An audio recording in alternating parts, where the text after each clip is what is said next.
Cheesy that song is, and all of a sudden that song is like it makes you want to dance. What's up, everybody? I'm Coots, and I'm Tank. Thanks for joining us for another movie review. It's kind of weird, isn't it? Yeah, it's like Radio Rhapsody with Coots and Tank, but we're sitting Tank and Coots. Yeah. Let's try. Yeah.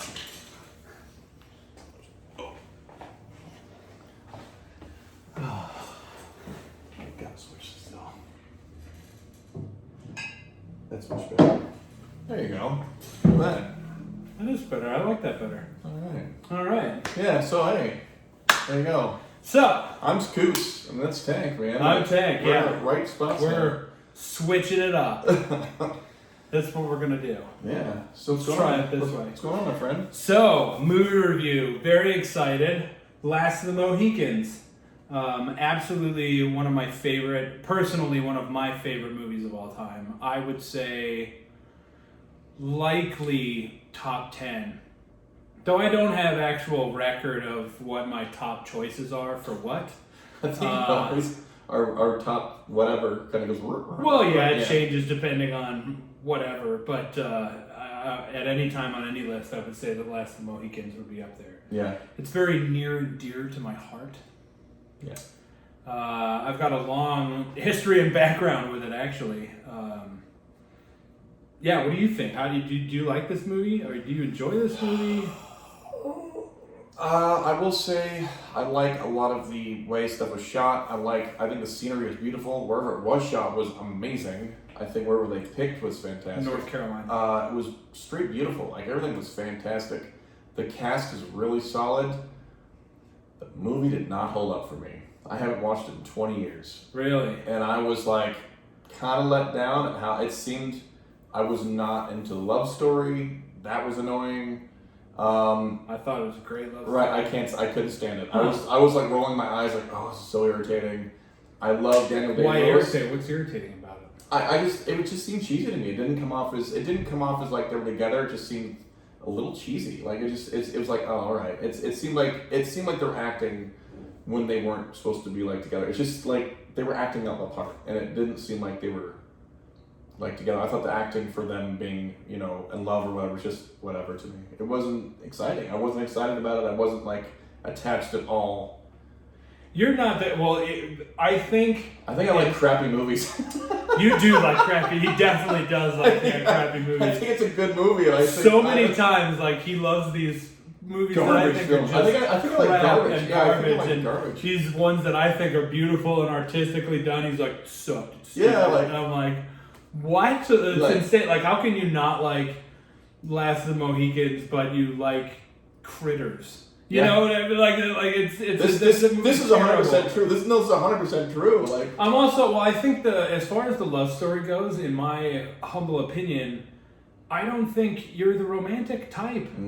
He's not the I'm the romantic type. No. He's not the romantic type. No. So when it comes to movies like this, he's not going to feel that way about a love story that I am. He's going to be like, all right, yeah, let's get through the love stuff. Like I was as a 10-year-old boy, you are now. I'm like, right. Kissing, the love stuff, gross. See, here's the thing. He is Fred Savage from The Princess Bride. Right, I'm that, but I was like... Is this a kissing book? I think I was let down. There were no boobs in it. I was like, I was waiting for her boobs, and it didn't happen. And I was like, I forgot about that. There's no titties. And I was like, I'm let down.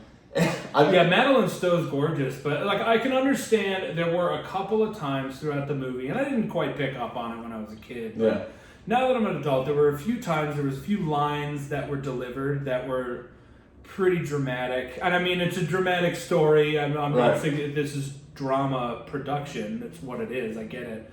But there was just a few times I was like, oh, well, that's annoying. Like, I get, like, that didn't sound right. Is probably better, like, that didn't sound genuine or authentic. But as a whole, like, I mean, 2 or 3 lines in a movie is fine. Like, it's great. Like, I feel like this is it's like a his and hers movie. Like, it's got the romance for her, the love story for her, but it's a war movie with some badass, brutal fighting scenes for him. So it's like I think a lot of the battles were pretty solid. Yeah, the battles. But my only thing with some of the battles is there wasn't enough gore for me. I was hoping I wanted that. I missed. It was 1992. Right. That's what made Hellraiser a statistical outlier, right? Because it was so gory. Right. I kind of was like, I was kind of disappointed that they turned This was about the most gory battle movie I think I saw, throughout my childhood. Really? See, I think it was not gory at all. Like, I was like, they showed, it's one a handful of scalpings. Yes, they showed the scalpings, but a good 75% they were panning away from the actual, like, final. And, like, there was, like, 1 or 2 that I'm like, cool, they finally scalped somebody. There's also different cuts of this movie. Right. And the one I watched, I watched it on Prime Video. Okay. And the one I watched is closest to the one that I like the best. But there's a few shots that they didn't do the same. Like, there's one version where they're about to come out of the hills and attack after they give up the fort, where Magua is like, whoa, and they all start screaming in the woods. There's one shot where it shows him actually screaming for like 3 to 5 seconds, and there's one where he's like, whoa, and then it pans you back to the field where it sounds for that. Like, so there's different perspectives that they use in different cuts. I think there's 3 different cuts of the movie, and I've seen them all. And one of the cuts, it minimizes all the gore and brutality and violence, and I don't like that one. Right. Like at the end when Chingachgook slams the club through him, like the spike through him. There's one version where it doesn't show the spike sticking out the other side of his body, and I'm like, why would you not show that? Like, that's such a great shot. That is one of the most dope scenes of the whole movie, though. That is, I will say, that is the most epic freaking way to end somebody. That was, I wrote down, like, Chingachgook ended the fight definitively. Yeah. Like, it was over, like, now that was upsetting to me because Uncas was my dude. Yeah. Like, that was my guy, he's my favorite character. I will say, I was like, dude, that guy was cool. I was into Uncas, like, that was my guy. Eric Schweig, it's reported, I haven't confirmed this, but he went to school in the same place that I did. Oh, that's cool. Like, he grew up in Rhode Island or spent time in Rhode Island as a kid. But yeah, I thought he was a great actor. But I really liked Uncas. So when he was like, no, I'm coming to save the one that I love, and he like showed up and like, sweet, like Uncas is going to put down Magua. Like, Magua is a bad guy. But I kind of understood him too. But like, I was like, awesome. Like, Uncas is my guy. My guy's going to win. Like, the good guy wins. It's the end of the movie. All right. Didn't realize there was another 8 minutes of the movie. Like, I thought that was going to be it, and Uncas was going to win, and I was like, that's not, he got cut again, he got stabbed, man, his shoulder, oh boy. Oh, he's dead. He lost, he's dead. And he's off the mountain. Wow, and he just launched him off the side of a cliff, like, he's really dead. Yeah. Real dead.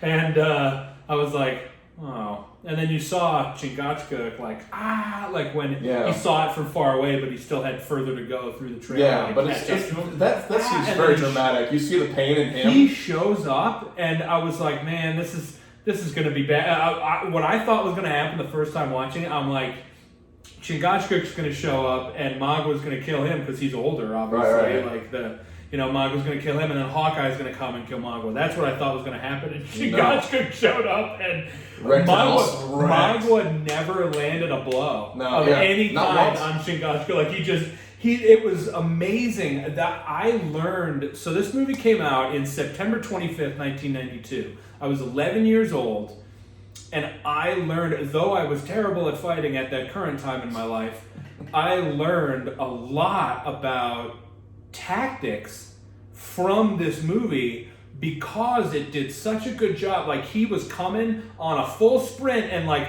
raising his club to like fight, and Magwa picked his thing up and he was like, just kidding, like, and did the drop roll behind him and wham, and I was like, yeah, his back, somebody attacking somebody's back from their front is as useful as, and I thought about it, and I was like, man, that was impressive. Yeah. Like, that was, and I was like, wow, he got him. And when I was a kid, when I was 11, I was like, oh, he got him. Huge misdirection, because he's like, I'm coming for you. Yeah. And it's like, just kidding, bro. Yeah, and just did the roll and hit him in the spine, and then picked up the blade so that he would break his own arm, dislocate his own elbow, because he knew he was going to come with it was so, like, now watching it as an adult and having been in physical hand-to-hand combat situations like I have, it was impressive. Like, that part held up. It is way better now than it was then. I will say that part was like, wow, the choreography, that whoever did that fight choreography,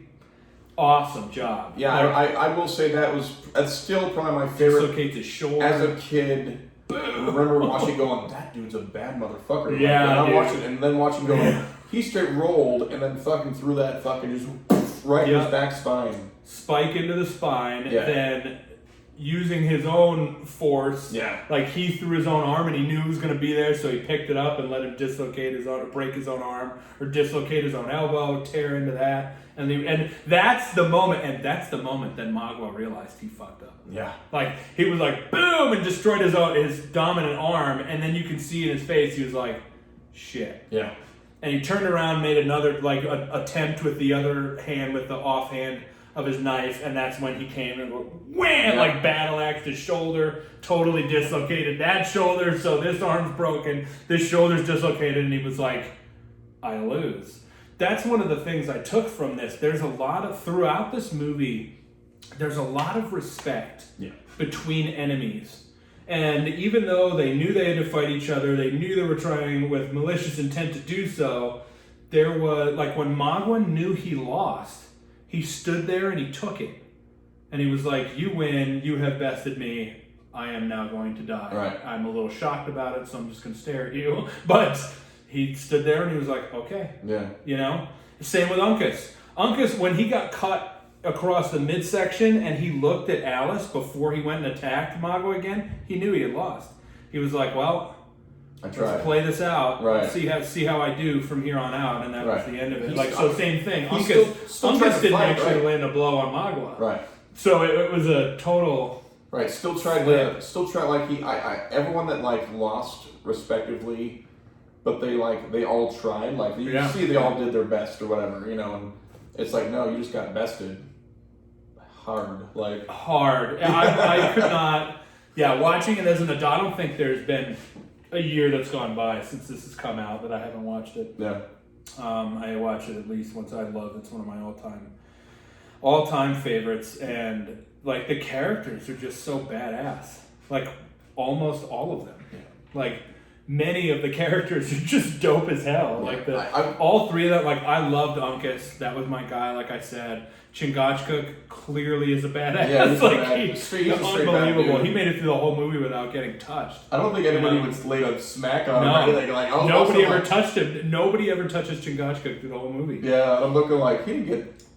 Dude, he's just a bad dude. Like, yeah, dude.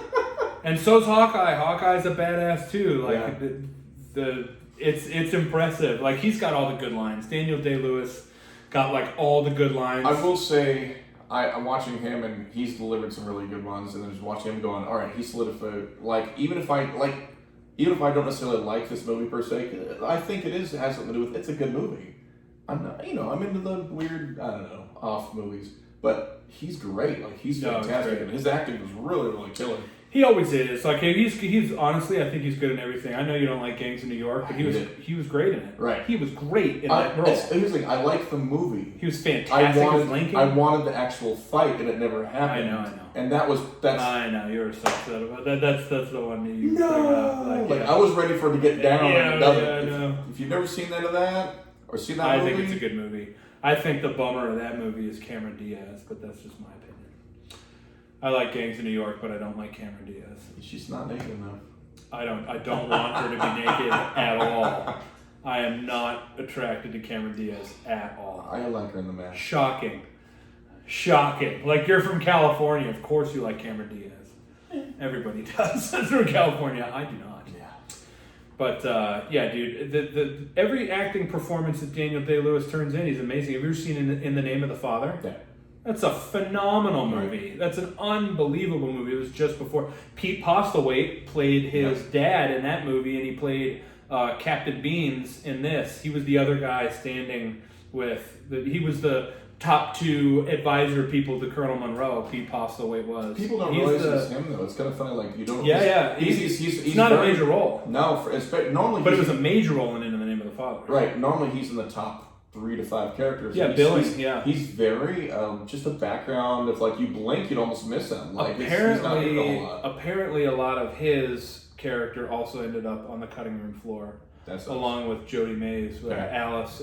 So originally, Michael Mann turned in the movie to be released, and it was just about or right at 3 hours. Oh wow! And Fox said, no, we're not doing that. Go cut it down to 2 hours, and delayed. It was supposed to be a summer release, and they delayed it months until September because they said, no, we want a 2-hour movie, not a 3-hour movie. And he was like, what? You can't delay the release. Here it is. And they were like, we can delay the release, and the release is now delayed. Go make it a 2-hour movie. And he was like, damn. So I really want to see the 3-hour version, honestly. I'm curious if I like it more, because I think some of it seems like parts were missing. Jodie May said a lot of her character ended up on the cutting room floor. Right, and it's like I'm watching it going, it seems like some of it's just chopped up. I had a crush as a teenager on her. Yeah. The younger of the two sisters, Alice, is played by Jodie May. Yeah, I had a big crush on her. She's still very pretty. She still is. Right. Yeah, she was most recently. She was in The Witcher. Yeah. She was the queen. Okay. She was the queen in The Witcher. Right. That's where you know her from. I was bugging I know. I was like, what the hell? So when the people watch The Witcher, I did the same thing, and I'm like, yeah, I was watching. Where do I know? Where is she from? Like, I saw the queen, and I'm like, I know that face. Why do I know that face? That's her. But she also, a lot of people don't know this, she was the seer in Game of Thrones. I've only seen season 1. So the seer, that's the faceless prophecy giver on the north side of the wall, in the tent that people go, and it's like nasty, the seer, because like rituals and stuff, like that's her. It's played by her. She's the gross old seer witch lady in Game of Thrones. But yeah, I just had this huge crush. I thought she was like the greatest actor I'd ever seen in 1992. And honestly, to her credit, it's my opinion that the most memorable scene and probably the most intense scene is right at the end of the movie when she makes the choice to be with Uncas in death rather than living as a captor of Magua and his rabble. Right. And that whole scenario plays out without a word from her. And it's beautifully acted. Yeah.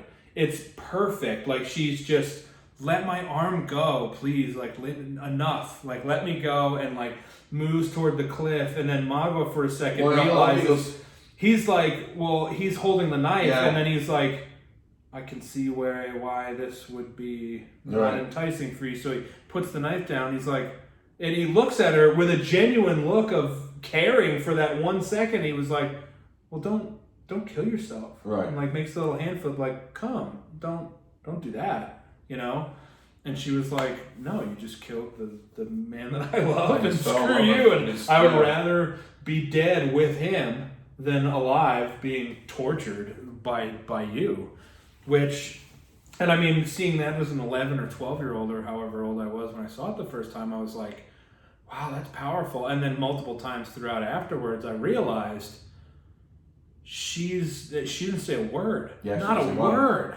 It's just, that's how you don't have to have lines to be a good actor. Well, the like they looks, pan down on her face, really close up shot, and it's just like just enough tears that she's tired, she's exhausted, you can feel it. She's like, I'm not doing this anymore. Like, everyone I care about now is dead except for my sister, and I love that man, and I'm not going to do this. I'm out. And I understood that choice, and I was like, wow, but she did the whole thing. Go back and watch that. She did the whole thing without delivering a line. I do love it. She pans around, looks at looks at everyone there, looks at everyone, looks down. Yeah, looks at him. Looks back, looks a few times, looks around, and you see it in her face. You do see all the emotion, and like you see like it's more or less fuck you, I'm done. Yeah. And it's all of that in like a matter of 30 seconds, and then it's just no, whoop. No, I'm out. And it's just like whoa, and you pan down and it was you intense. See, it was there's nothing said for that 30 seconds by her, and it's solid. It's like it's impressive. Like that. I will say, out of the movie, she's definitely one of the better actors. She's great. She's very young. Yeah, she's very young at the time. And there was supposed to be a love scene between her and Eric Schweig, between her and Uncas. Right. And her mother was on location with her because she was still an adolescent at the time, and she was like, "Oh no, yeah, no, there will be no love scene with my daughter." She was like something like that. 16, yeah, she's she was a teenager under the 18-year-old mark. Yeah, she was a teenager at the time, and the mom was like, "Oh no, there will be no love scene," and you're like, "Oh no, okay, fair enough." Like, bummer for me though. Like I was very excited. I had the biggest crush on Jodie. Well, I think that the biggest. And back in 92, and I think that's probably in the cutting room floor somewhere. Yeah. They filmed without mom knowing or whatever. I don't think that's so. Part of the cutting room floor. I'm pretty sure that's illegal. But I had the biggest crush on Jodie May. I just thought she was the hottest thing. And I mean, honestly, Madeline Stowe's gorgeous in this movie. She's gorgeous all the time. Anyway, she still looks good today. But it was Jodie May for me. Like that was the character. For some reason, I was just like, ooh, what's up with her? But I was like 11. I didn't really know what that meant yet, but I was into it. I felt it. Like, yeah. So there's some people that got offered some roles in this movie that passed on it. Yeah. That I'm imagining would make it a very, very different movie. So Colonel Monroe, that part was offered to Brian Cox. Really? Yeah, Brian Cox was offered the part of Colonel Monroe, and Jean Reno was offered the part of General Montcalm. That would see. So can you imagine those two on the? I don't think it would look right. I don't think it would look right, but I do love Jean Reno so much. Like, Jean Reno is fantastic. Great. He's great. He's great. And Brian Cox has done. He's just in a lot of bad movies, but he's a very good actor. What bad? Well, Godzilla. Okay. Yeah, I know. Which I enjoyed. That was awful. Which I enjoyed. What was the one? Wasn't he Leon? Did you not like Leon? That was okay. I didn't dislike that. But yeah, I like Jean Reno. Now I can't remember what movie I'm trying to think. First Mission Impossible 1. No, that's great too. Yeah. Yeah, but he could have been General Montcalm. Yeah. The French general. See, I think I could have been okay with him doing that role. I think I'd been fine with him. But Brian Cox, I don't think would have fit for me. But I don't know because it was not the right. That movie wasn't made. You know what I mean? But now that I've seen Brian Cox in some funky comedies and like the bad guy in X-Men, and I'm like, no, right? I don't see it. So yeah, this movie takes place in 1757 in the Adirondack Mountains of upstate New York. Now, I went to high school in the late 1990s in the Adirondack Mountains in upstate New York. Like, I know all of the places that they're supposed to be, Fort Edward, that town is in the same small county, Washington County, in upstate New York, that my high school was. Oh, we used to have to play. I played Fort Edward in football in high school. So it was relatively close, obviously. Oh, it's unbelievably close. Right. Yeah. And so it's mentioned once, but briefly, Fort Ticonderoga. Mm-hmm. My house, the land where I lived in Dresden, New York, was only 12 or 13 miles away from Fort Ticonderoga. Wow. And I worked and lived multiple years in Lake George, New York. Lake George, New York is where Fort William Henry was. So when they bring them to the fort, when they're leaving the fort, when they surrender to the French, that's all Fort William Henry. And it's not there anymore. It got totally destroyed. Fort Ticonderoga is still there. And, I'm not actually sure about Fort Edward. I don't think I've ever been in Fort Edward, so that may well have been destroyed too. But Fort Ticonderoga is mostly still standing, and I've been there plenty of times. But I believe on the actual land where Fort William Henry was is where the Fort William Henry Resort is now. Like there is a building there, and it's a resort. It's one of the nicer hotels, because Lake George is a summer town for New York City. Like that's where people from New York City go upstate for the weekend. That's one of the places they go, is Lake George, on the lake somewhere. And so when this movie came out, my mom was already married to my stepfather and his parents, where I eventually would move to upstate New York and live in high school. That's the land. Like a mile away from our land, maybe, you know what, I don't even think it's a mile. I'm going to say a half mile away from our land where we were in the woods in the Adirondacks, is the road between Fort Ticonderoga and Fort Edward. And there were so many people, and it was so packed down that I'm willing to bet I could drive there right now, because I know it was 200 years later in the 1990s, so 240 years later, there was no growth.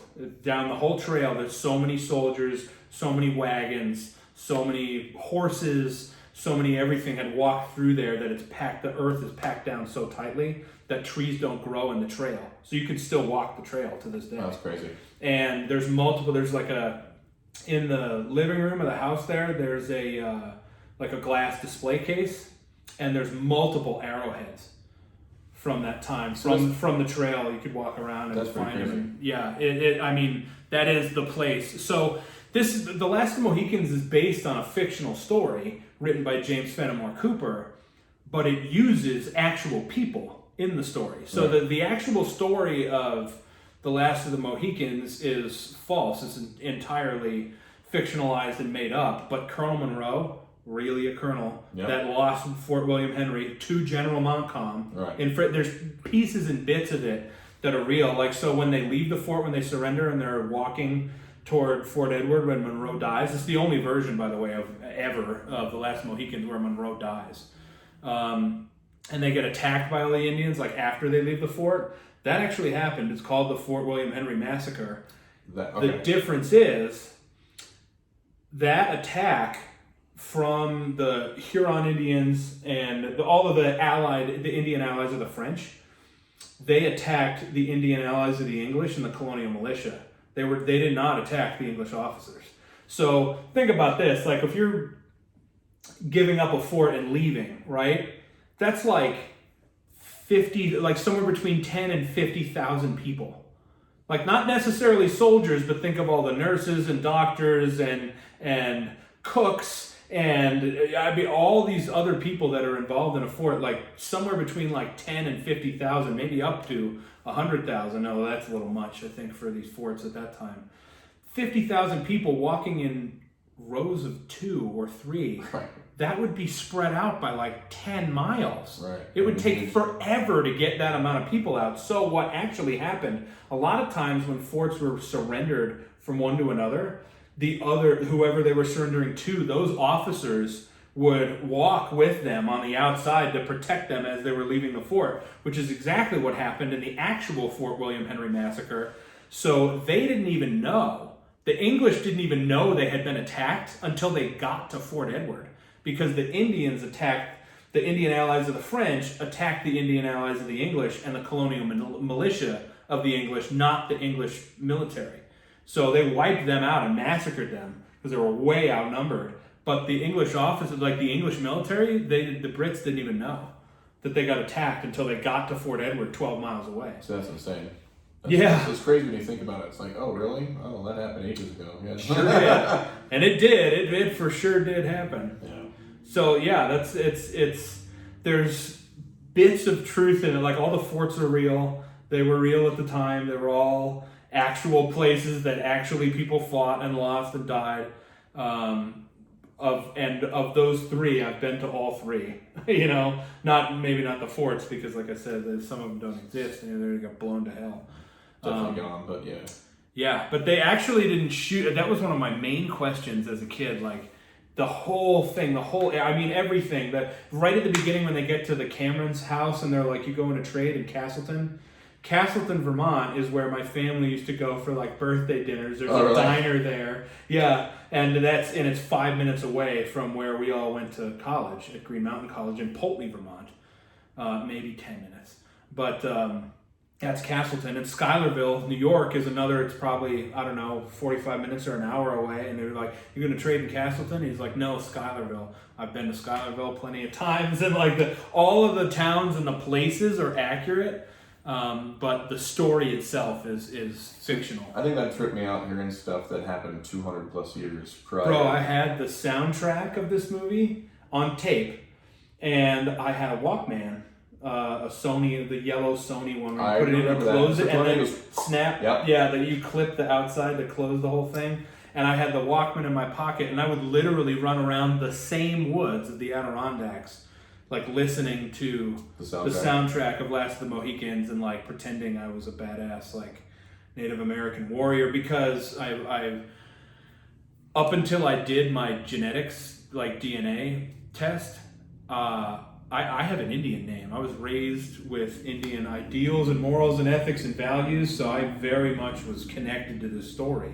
Because I was like, it happened in this area. Well, it was purported to happen in this area, and I live here now. Like, and I'm Native American. Like, I have an Indian name. I like went to my first rainbow gathering. I think when I was 6 or 7. Like, all sorts of different It's pretty badass background with that stuff. Yeah, I always wanted to find an arrowhead, and I was like, I'm definitely gonna find arrowheads because I can feel it, you know. And I'm like, I never find an arrowhead, but I didn't spend a lot of time on that trail there trying to find arrowheads. But maybe something you should go revisit. Maybe someday I will. That's entirely likely. Yeah. There's a bunch of stuff. So they were like at the Jared Harris. A lot of people overlook that guy, but you definitely know who he is. In this movie, Jared Harris is the British lieutenant that's trying to recruit the townspeople into a militia. Yeah. And he was like, that's for king, for country. Yeah. That's why you should join this fight. Yeah. You call yourself a loyal subject to the crown. And he's like, I do not call myself subject to much at all. Yeah. And I was like, that's awesome. Yeah. I remember that line. I'm like, that's a good one. But then afterward, like, so that's Jared Harris. And then in Albany, where the militia is trying to say, like, will we be able to leave to defend our families if our homes are attacked? And he's in that scene. They will report or be pressed into service. Like, that's him. Yep. And he was like, those men will be found and arrested. Like, that's him. He's been in a bunch of stuff. He was Nigel in Mad Men. Oh, I remember. I can't remember his character name, but he was the leader of the Belters in The Expanse in the early seasons. He's been in a bunch of stuff that a lot of people have seen. And I was like, I had seen all the other things, right? And then it dawned on me one random time I was watching, I'm like, I think that's Jared Harris. And like, I looked it up on IMDb and I'm like, oh my God, it is him. When you think about it, it's 25 years before so many shows came out already. You know, yeah. I mean, it was 17. I think Mad Men started in 2009. Yeah, something like that. And that was like 17 years earlier. Like, he's been around for a while. But he's a solid actor, too. You think about the movie's now 27? 28? Yeah, it's 27 plus. It's on year 27 and 9 months old or something. Yeah, so it's just shy of 28 years old now. 28 years old for Last of the Mohicans. Almost. Yeah,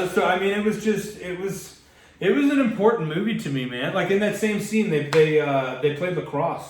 That's actually how like actual lacrosse was. Yeah. In case didn't know what they were doing. They were playing lacrosse, and I played lacrosse in college. I set Yeah. my sticks in the other room. I love lacrosse, and I was like, well, I'm a quarter Seminole. That's what I thought, it was Seminole Native American. I'm like, I'll play lacrosse in college. It took some convincing, but I ended up doing it, and I had a great time, and I love it. And I love lacrosse. It's fun to play catch. Like I love lacrosse. It's a good time, but it was much more of a free for all back then. There was much less like rules and regulations. Yeah.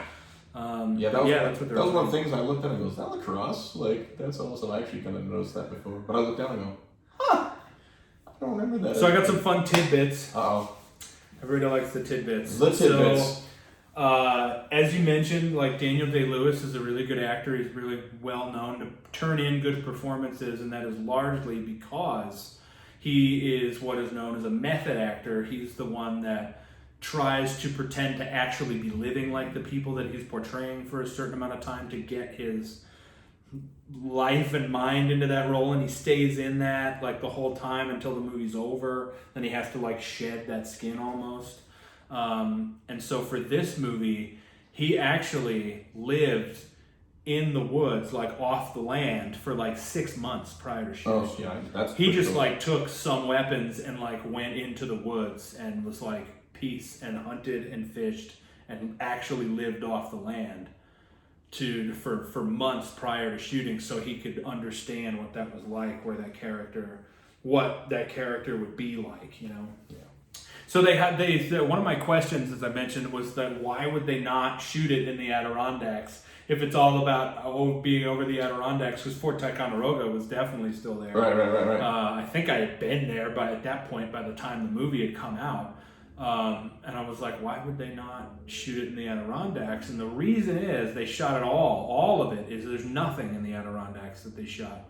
They shot it all in North Carolina because North Carolina had the closest species of all the plants, all the fauna that was there, that was old growth.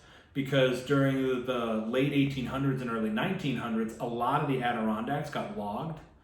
And then so it was regrown. So some of that stuff, it was certainly foresty enough to provide that kind of a scenario, but shooting it in North Carolina, there was much larger, much older trees, which would have been what it looked like in the Adirondacks Especially at the time. 200 years prior, at the time that this happened. Their logging had not happened yet anywhere at that time. So that's why they actually shot it in North Carolina. So there's a tidbit for you. No stand-ins in this movie. No stand-ins. Michael Mann would not allow the actors to have stuntmen or stand-ins or anything. So every shot that you see is the actual actor doing that. Like when they're being pulled out of the river, like when Chingachgook's being pulled out of the river by that actually happened. He jumped in a river and they shot him being those two guys grabbing him and pulling him out of the river. That's pretty badass. See, a lot of people will do that, and I guess it definitely makes it a little more. Well, it definitely makes a hell of a lot more, realistic, more authentic. Yeah, more right. authentic, You don't have to hide anybody's face. Right. That's usually why they usually use side views or back views, and you see a back of a skull all the time. Right. You know. So Hawkeye's gun, they call him the long carabine, which means long rifle. And it's a Pennsylvania long rifle. A lot of people say it's a Kentucky long rifle, but there is a Kentucky long rifle, but the Pennsylvania long rifle is the one that people are talking about as the longest, prettiest rifle. Yeah. It's a Pennsylvania long rifle called a killdeer. And everybody wants to know, including me when I was a kid, what is Chingachgook's weapon? What is that thing? Like, it looks like a gigantic sword, because you don't really actually get a close-up, clear view of it, so you really don't know what it is. It's called a gunstock war club.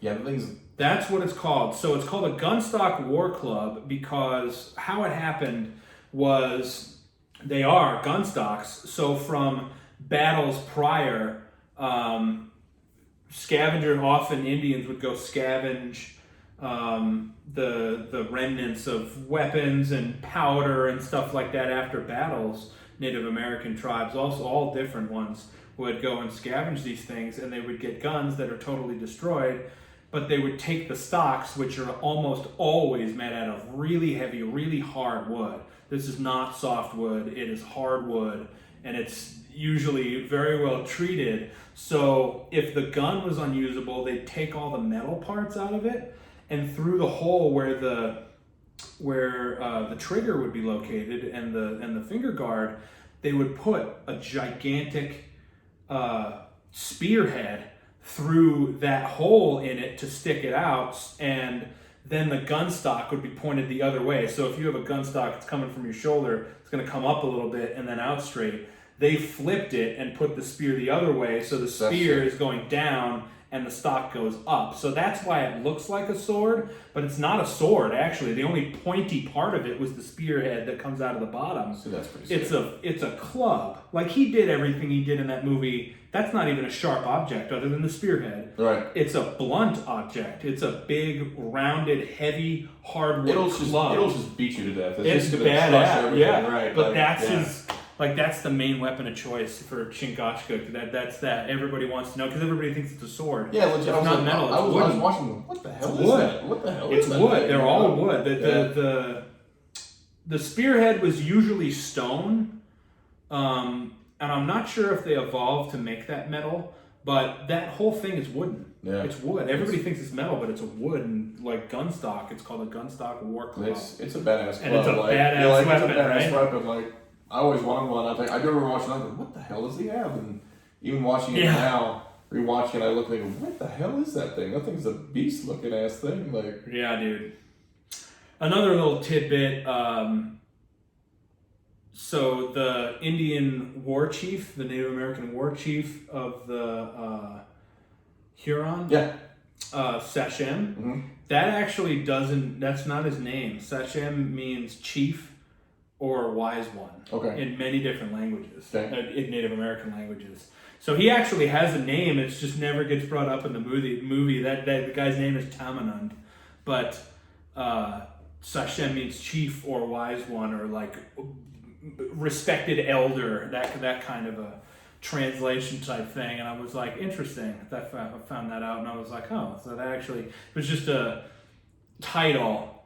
Like it's like if your name's Josh, but you're my boss, and I call you boss, that doesn't make you not Josh. Right. You know what I mean? Like, so it's called him wise man the whole time. Yeah. It's a position of respect. Yeah.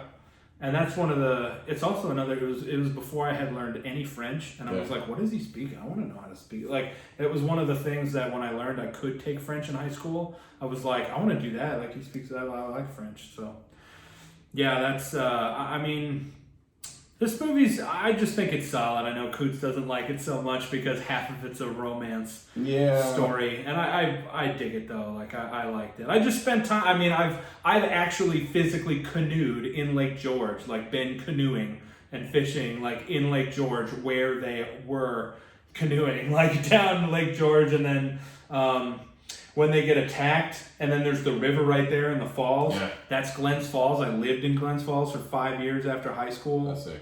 And again, they didn't film it in Glens Falls, but that's where if you had walked from Fort William Henry for like half a day, let's say 3 or 4 hours, and you were walking from Fort William Henry to Fort Edward, you're going to go through Glens Falls, and that's where that river right there is the Hudson River.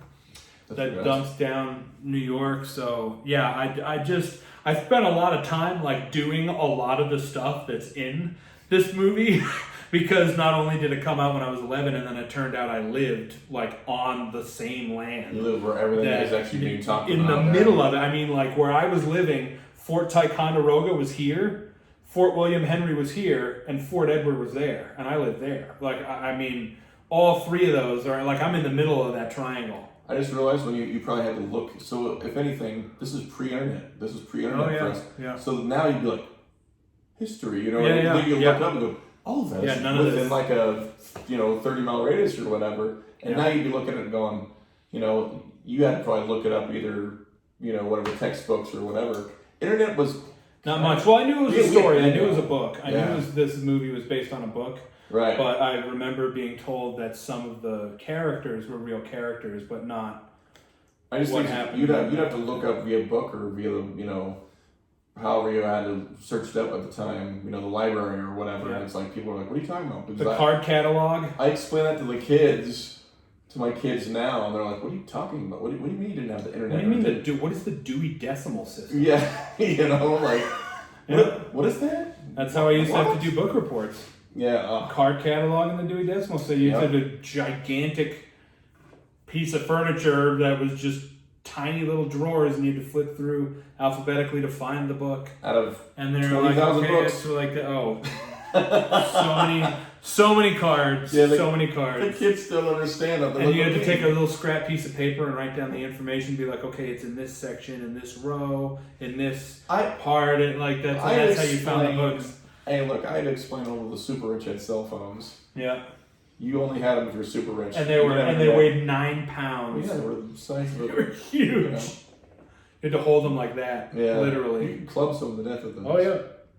So I was thinking about it, but it was funny. Stuff like that makes me laugh. But yeah, I think it's really cool that all of this history is there with you, especially where you're from. Yeah. So the fact that you actually get to, have searched this up and like we had some cool things back in my hometown, but this is so much rich history. It's thick in there. Right. Like there's a lot of like this is why I got a lot of affection for again, East Coast versus West Coast. In my opinion, I'm from the West Coast. I think there's a lot cooler history in the East, and that's just my, I just always found most of the stuff that's happened back East way cooler. Like, I mean, the history back there is so much more prominent and so much more relevant. Well, it's the oldest part of this country. Right. People didn't get to California until 200 years ago, but they started 500 years ago in New England. Right. So there's a lot of, if you like history, move to the Northeast. Yeah. It's the oldest part of this country, and there's a lot of really, really cool, really, really old stuff there. Yeah. But, this story's great. So the night siege, right? When they're trying to get that message out of the fort to Fort Edward to get reinforcements from General Webb, and they send the guy out at nighttime. Yeah. And Major Hayward, Duncan, he's providing a distraction by starting a little skirmish with the French. So they're looking over here basically while the dude slips out the back with the message, right? That took many, many days to film, even though it only ended up being like 3 to 5 minutes in the movie. But again, originally it was a 3-hour cut. Right. So it took many nights, and everybody was like having difficulty sleeping and tired and all of that. And so Michael Mann was like running around the set on on the fourth night. He was like, turn out that light, turn out this, stop, we're trying to film. He was like freaking out, and he's like, turn out what is that orange light? Turn out that orange light, turn it off right now. And like screaming, and like some assistant director was like, that's the sun, Michael. We can't turn it out. And everybody was like, oh. Yeah. But he's freaking out. He's like, turn out that orange light. That's the sun. That's the sun, bro. We can't turn that out. Like I enjoyed that. I thought that was funny. I really thought that was funny. That's an awesome story. Yeah, I read that and I was like, that's really pretty unusual. I don't think I've ever heard of a director being stressed out to the point where he started yelling at the sun. How much pressure you under to make this prop where you start yelling at something that's not even. But Hawkeye gets all the good lines, man. Like he's got all the, but most every one of the memorable lines, the funny, like witty, like like Hawkeye was kind of a smartass. Like he was kind of like he was directly a smartass. Like he just, like he said, like early on in the beginning, he's like, I don't call myself subject to much at all, and everybody's like, oh, okay then, And there's I also very much enjoyed also an awesome part of the movie for 2 reasons. Number one, when the last Huron from the war party that just decimated the English in the forest with the daughter, when he's running away, Chingachgook like throws the war club and it spins, wham, and fucking it sticks him like, right in the back, like boom, and you can see him pick it up. That's the first look you get at it, and you're like, what is that? And it's like a half a second it's on film. You're like, what? Show me more of that. I want to know what that is. Like, what is that? That's so cool. That's so cool. But the only reason he probably didn't get shot right there is because Duncan picks up the gun to like shoot the last Indian. And Nathaniel Hawkeye, he comes over and like knocks the gun down, and he goes, in case your aim isn't any better than your judgment. Like, and you're like, ooh, shit. Like, cause she doesn't have anything to say, cause he was like, yeah, our God just murdered everybody. That's Yeah. true. Like, what are you going to say, you know? But he just wanted to bring it up, be like, in case your aim isn't any better than your judgment. I was like, ooh, that's the first line. The first thing he ever said to that man. Yeah. There's some, I was like, there's some really good lines in damn, it. bro. Oh, like, there is a war. Are you a scout assigned to Fort Everett? No. Are you assigned to here then? No. How is it? There is a, where are you going? Like, west. There is a war. How is it you are turning west? Well, we kind of the face to the north and real sudden like turn left. It's just like he's got that character had such a way of just being like, how about you shut the fuck up without actually saying any of those direct, vulgar, poignant things. Like he doesn't actually say any of that. He just wants. Like, okay, if you continue to press this issue, I will make you look like an idiot. Right. And he does it every right. time, Yeah. you know? Every time. Even when in the fort, when Duncan's like, I'll have you beaten from this fort. And like everybody that watched that for the first time was like, wow, dude, really? Like the only reason you're standing there is because he just saved your ass. And you're going to say you're going to have him beaten from that fort? And then what does he do? He looks at him and he just goes, I think someday you and I are going to have a serious disagreement. Yeah. I was like, that's pretty much the end of that then. Like he just ends it. Like whatever Duncan is like pressuring and pushing and all of that stuff, I was like, it's just over. Like he just shows up and he's like, shut up. You know, in a way without actually saying shut up. He does it. It's more tactful. Yeah, it's super tactful. Multiple times. It's so those good. are the funny parts. Those It's so good. And it turns out like you come to... Throughout the movie, you come to really dislike Major Duncan Hayward. Like, Stephen Waddington crushes it. Like, he acts the shit out of that role. So good. He did such a good job. Yeah. But you come to really genuinely despise that guy. Like, I believe he cares for Cora. I believe he loves her. But he's just not a good person. Or is he a good person? He's bound by his duty in the military. I don't think he's a good guy. No, he's kind of, he just said he beat him he's a piece of shit. Well, he saved this person over here. He understands that by not shooting him in the canoe that he can continue to protect her. So, like, Duncan's got this polarizing, like, internal struggle. He's very snotty about it. Oh, like, well, it's everything is I mean this with all due sneaky. respect for my English friends, but he's British. Yeah. So I think that's the portrayal they were going for. That's why a lot of people that lived on the land hated the British and the French. Yeah. They didn't want anything to do with either one of them because the British are like, hello, in that time period, everyone that came across the British military realized very quickly that they mean to rule you. Yeah. Like that is their goal. They feel superior and they are here to show you how you need to be paying homage to them.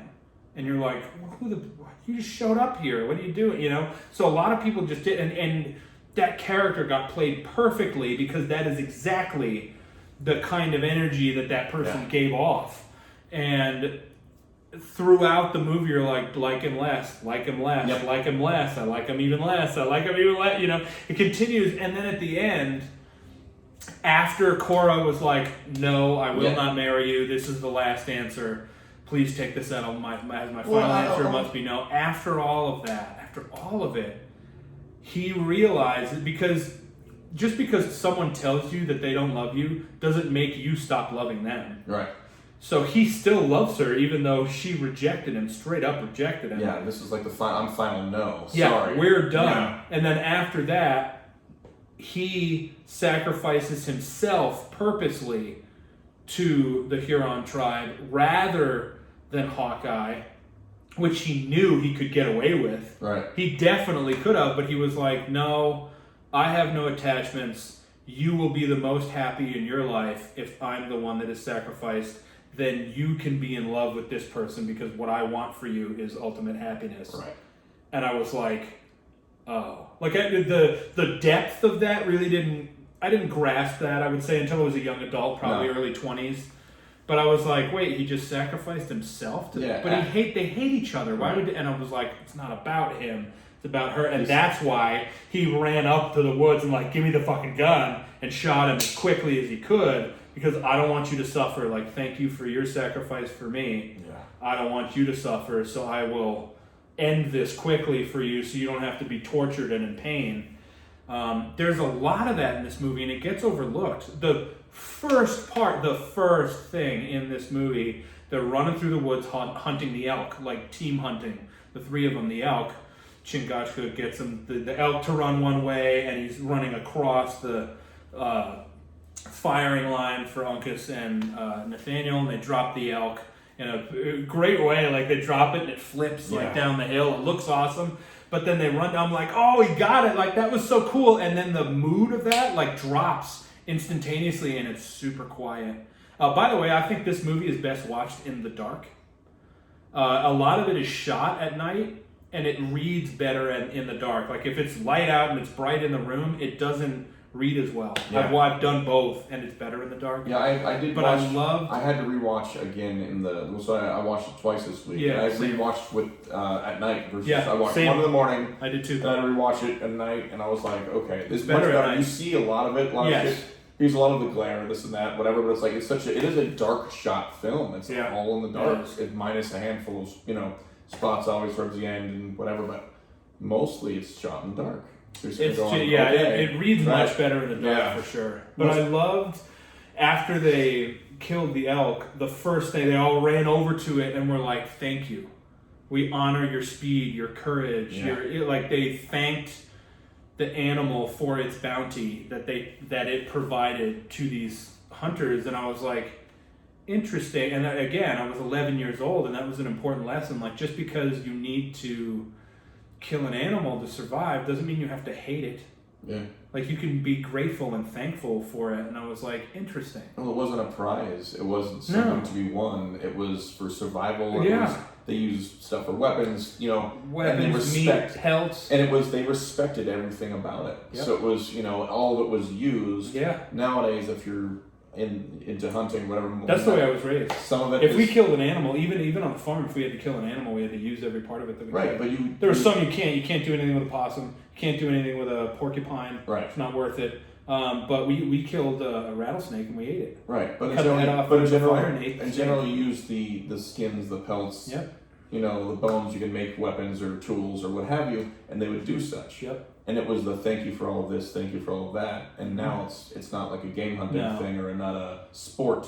Yeah. It was their way of life and way of living. Yeah. So that's. But they didn't have to. I just love the fact that they didn't have to be dicks about it. No, it wasn't like, we got you. Yeah, haha, you're inferior. Yeah. Never. They were like, thank you so much. Yeah, thanks for providing for us. Thank you for these provisions. Yeah, right. Exactly. And I love that. And that theme, it started with that theme, and that theme kind of plays through the whole thing if you think about it. Because even Magua, like, scary, bad guy, evil, mean Indian war chief, and then there's that like 2 to 3 minute scene where he's like, you want to know how I became this way? He was like, the British killed my children, took me for a slave and gave me to the Mohawks where I was a slave, and then my wife thought I was dead, so she married someone else. And when that happened, like, if you showed back up, too bad for you. Yeah. She's already married because she thought you were dead, which released her from the vows that you had taken. Right. Now she's in vows with someone else. Those take precedence. Yeah. So even though he came back and found her, she was the wife of someone else. And then, like, all of the torture and years of being a slave in the Mohawk tribe, and you're like, you almost don't. I mean, I'd be pretty fucking pissed too. Like, I would try if I knew that there was one person that was responsible for all of that. Yeah, you really don't really see instantly. Like, even though he's the guy at the end, the bad guy. Right, but you look at him and go, he's not. There really weren't any bad guys. There really isn't a bad person in this film. And that's you the other think thing. about it, like, bro, you sold me to slavery and tortured me, and so. Yeah, I'm kind of. It's more or less he's the bad guy, but it's more or less a revenge story. Yeah, like, and everyone's the 7 Years War, like that. There really is, like, if you think about it historically, two things in that there is no good guy and bad guy. Yeah, like the French and the British were both here to rule this land. Like, it wasn't the French were fighting for freedom at that point, and the English were against it. Yeah. they both wanted to be in charge and rule and run that area.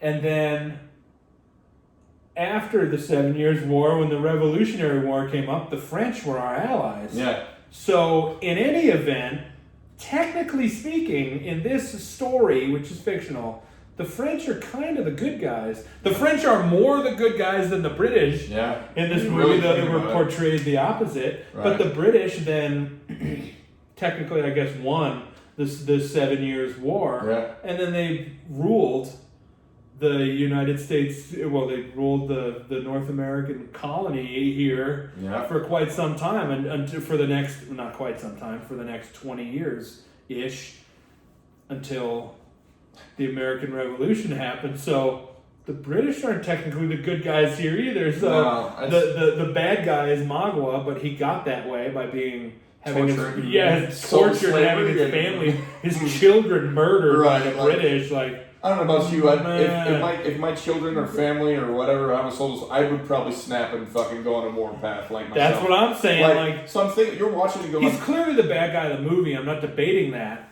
He's the bad guy of The Last of the Mohicans, but he's not. At the same time, I'm watching it. I'm like, I kind of understand your side a little bit. But he was made to be like. Well, I mean, legit. If you he took it too far. I mean, honestly, in my opinion, as I'm not a military veteran, but I've been in a lot of really bad situations with people I knew personally and had connections with. Like, you don't like. Yeah, honestly, I can actually get behind Magua trying to find Colonel Monroe and killing him. Right. I can.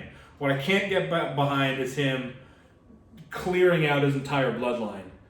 I get it from he thinks it's equal because his children got murdered by the British, and that was as a result of Colonel Monroe's orders. Right.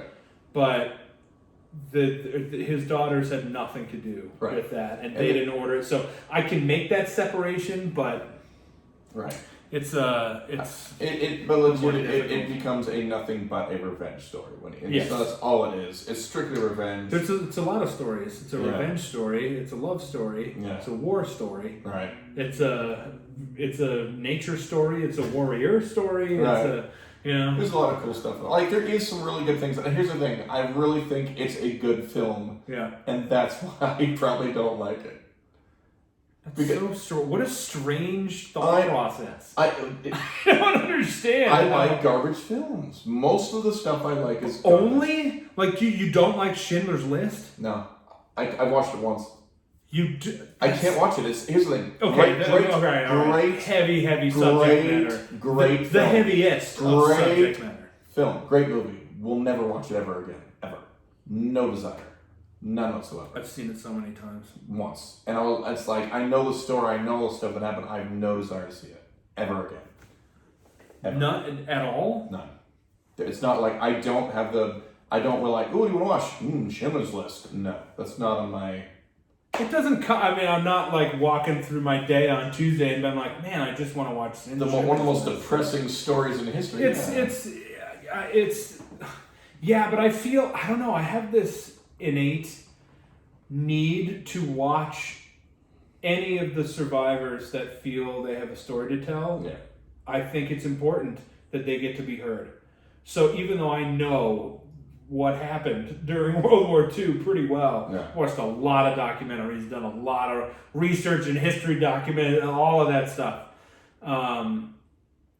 Even though I know it and how terrible and awful it was, I still feel the need to watch it if there's more out there so they can be heard, because I think they, at the very least, they deserve that, to have their stories heard and what they went through, as tough as it is. And it's not on me. I'm not responsible for it, but that doesn't mean that their perspectives aren't valid. You know what I mean? Yeah. Well, I'm not saying I only like garbage films, but I think I don't know. I think I'm in a lot of garbage. And it's, you don't like Django Unchained? That's not a garbage film. No, but I didn't like. I know you didn't like it. That's what I'm saying. I think I need to watch it again. I said I give some music another chance.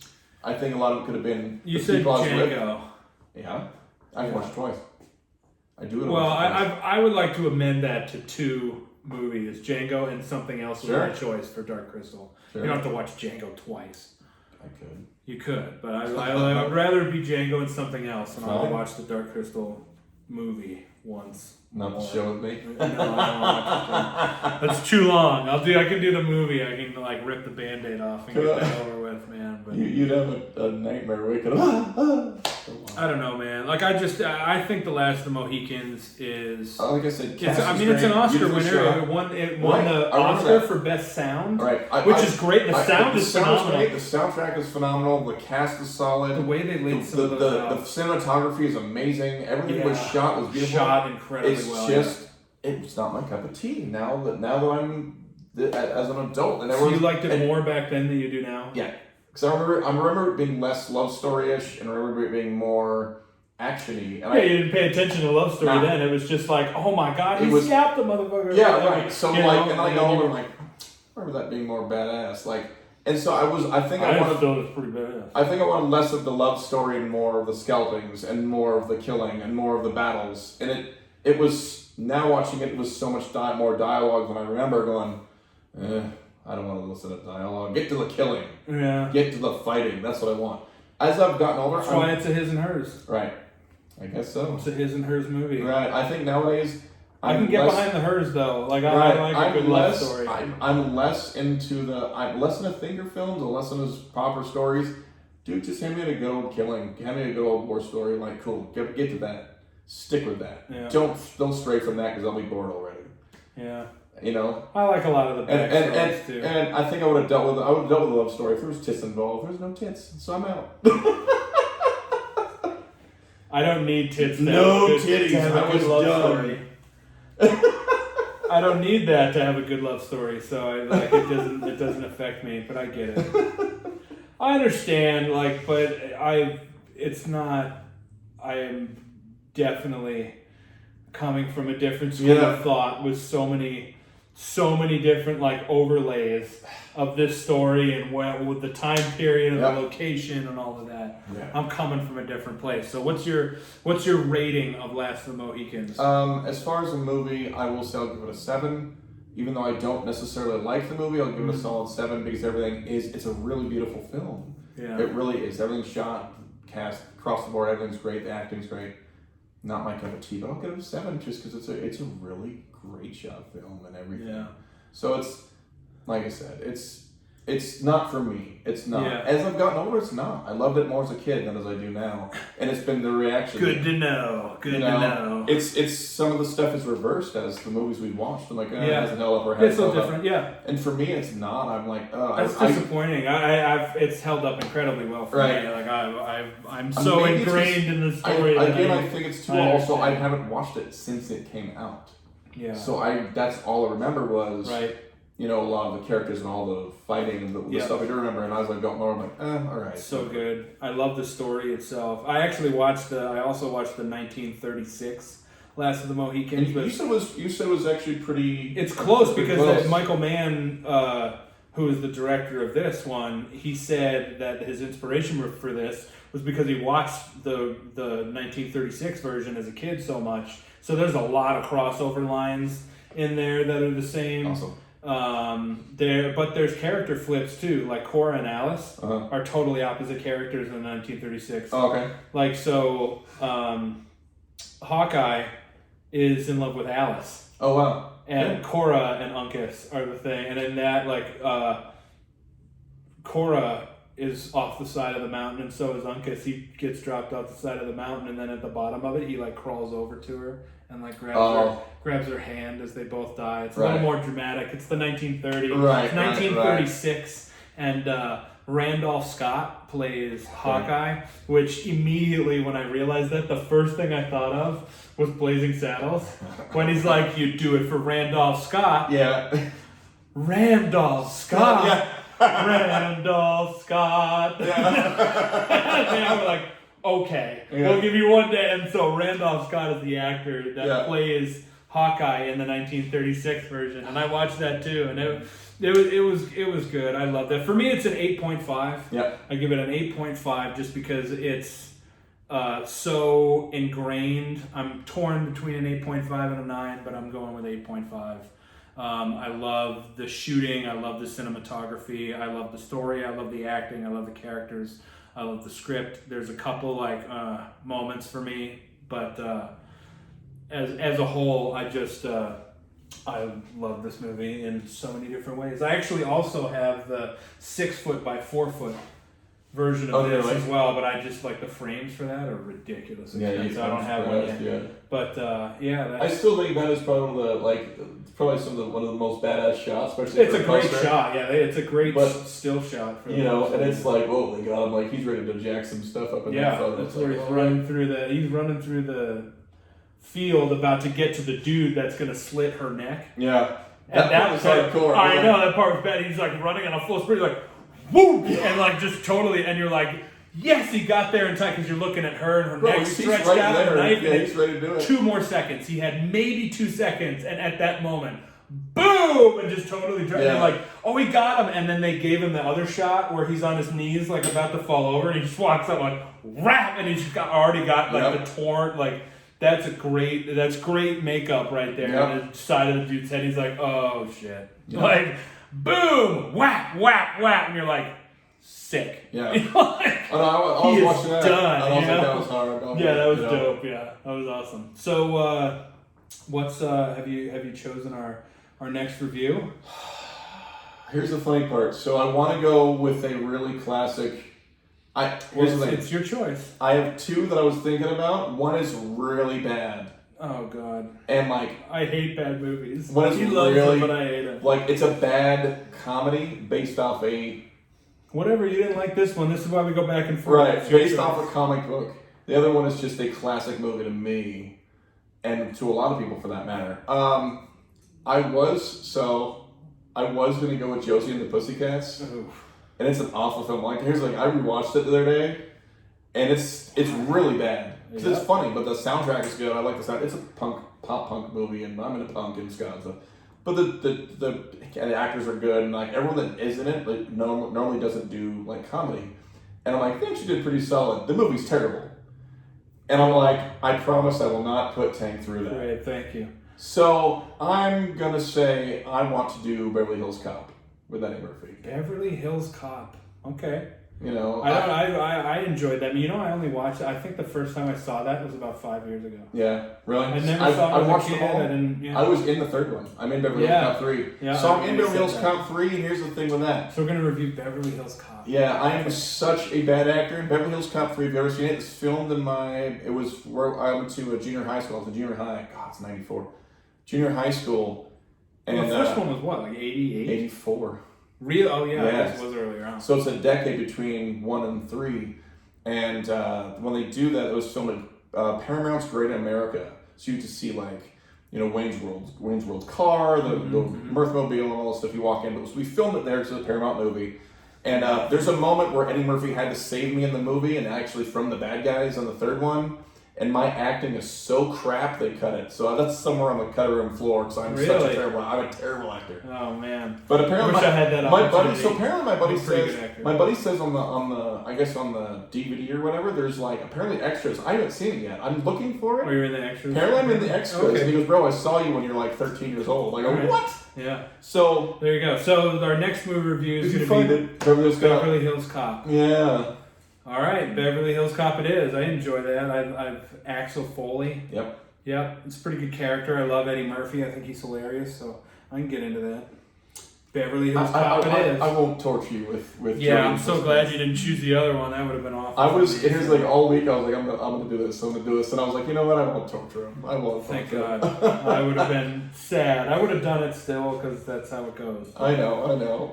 But I would not have been pleased. Of all the choices you could have chosen, it happened to be on. It's the 20th anniversary of the movie. That's why. Cool. Yeah. All right, so glad we don't have to do that. So Beverly Hills Cop is the next movie review we're going to do. Yeah. Thanks so much for joining us for the movie review of The Last of the Mohicans. I love it, 8.5. Koos doesn't love it so much, but he still gives it a 7. Not too bad. It's still worth a watch, y'all. Yeah, like, it's still worth a watch. Like, at least for, I mean, even cinematography, music alone, the cast is great. Like I said, everything's good. It's just not my thing anymore. Fair. But it's worth a watch. All right. Well, thanks so much for hanging out with us. Please make sure to like and share and comment on this video. Subscribe to our YouTube channel, Radio Rhapsody with Coots and Tank, and also our Facebook page, Radio Rhapsody with Coots and Tank. As always, we appreciate your support. And I'm Coots. And I'm Tank. And we'll see you next time, kids.